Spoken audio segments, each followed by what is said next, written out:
My name is Greg Willis, and I'm one of the co-founders of Rosary Army, a non-profit Catholic apostolate dedicated to making, praying, and giving away all twine knotted rosaries, like this one. It is our hope that more people will start making and giving away these kinds of easy-to-make rosaries with the goal of getting more people to spend time with this wonderful prayer in an effort to grow closer to Jesus Christ. In this short video, we'll explain the basics of making the knots of an all-twine knotted rosary. All you need to get started is about 20 feet of number 36 twine to make a full rosary, or about 5 feet of number 36 twine to make a single decade rosary. A quick trick is to tape the ends of your rosary to make this a little easier for you. Now, if you're ready, let's make a rosary.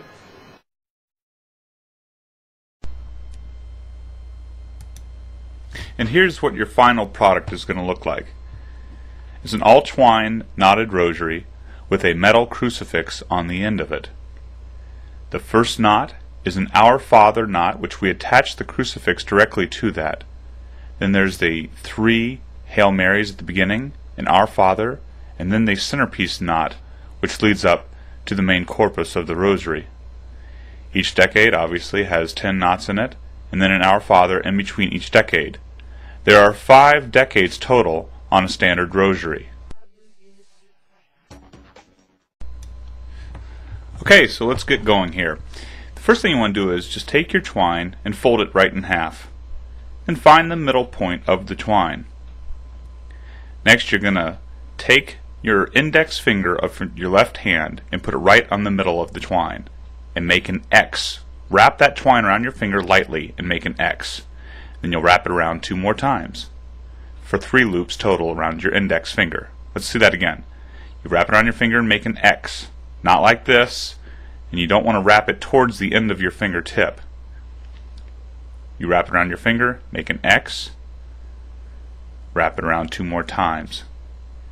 Now kind of pinch it lightly with your left hand, with your thumb and index finger, and find the end of the twine that you just wrapped around your index finger. There it is, with our piece of tape on that we suggested. Now we want to put it in the back of those 3 loops, like you're going towards your fingertip now.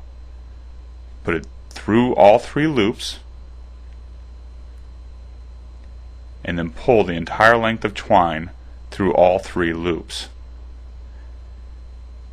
Take your time and pull it slowly at first. Now keep holding on to it with your left hand, and see how it's kind of resting lightly on my left index finger? I could slide it right off because I didn't have it too tight before. And now I'm slowly pulling with my right hand. See those fingers? My middle finger, my ring finger, my pinky, just kind of pulling on that twine a little bit. I'm not doing any drastic moves, I'm just slowly pulling on it while my right thumb and index finger kind of pushes the knot and makes it smaller. And I kind of give it a tug. You want to get a good grip with your left thumb and finger and then pull hard. You want to make sure you hold on to that knot when you tighten it. You hold it with your left hand, you pull the string with the right hand. Now put the twine and the knot that you just made right on that fleshy part of your finger for your second knot. Then wrap it around your finger again just as before. You made the X, and then you wrap it around 3 more times. Bring the twine back through those 3 loops from the back always, and pull it out slowly away from your hand. And we did that kind of quick, so feel free to pause and rewind at this point to watch how we made that knot and then the second one right after it. Again, the fingers are just slowly pulling on that string, not twisting it, not doing it too quickly, and it's in place right now and it looks like a good knot, right? Well, you still need to hold on to it tightly. You want to make sure that you have enough space in between the 2 knots. Kind of get your finger in there. They're not too close, they're not too far away, and then hold on to it tight. Grab that twine with your right hand and give it a good hard tug. Those knots are nice and tight and they're not going to be sliding anywhere. Make sure they're nice and tight. Now let me show you what happens if you were to make your knot and you don't tighten it by holding on to the knot. A lot of people make this mistake their first time, so pay attention here. We make the knot just as normal, but a lot of times people won't hold on to the knot when they tighten it. They'll kind of grab at either end of the knot. Like I'll grab here on either side, and I'm going to give it a tug.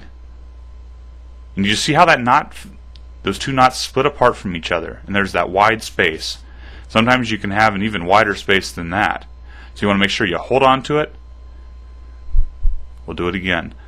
Hold on to that knot and give it a good hard tug while you're holding on to it.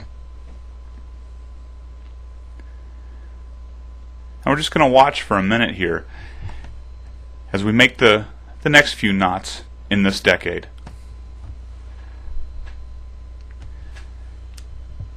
So you can kind of see how after a while, the more you practice, the faster you'll get. You might have noticed I did a little trick right there. Instead of grabbing the end of the twine, I pinched the twine in my right hand near the loop and kind of folded it in half and ran the fold through the loops.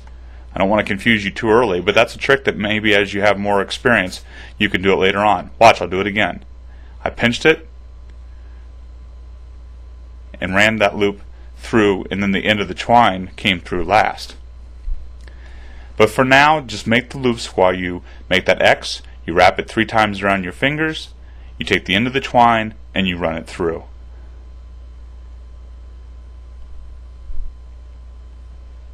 Just like that.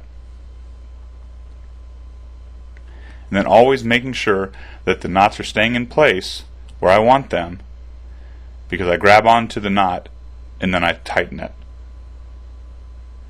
I'm going to finish up that decade, and then we'll move on to making the Our Father knot.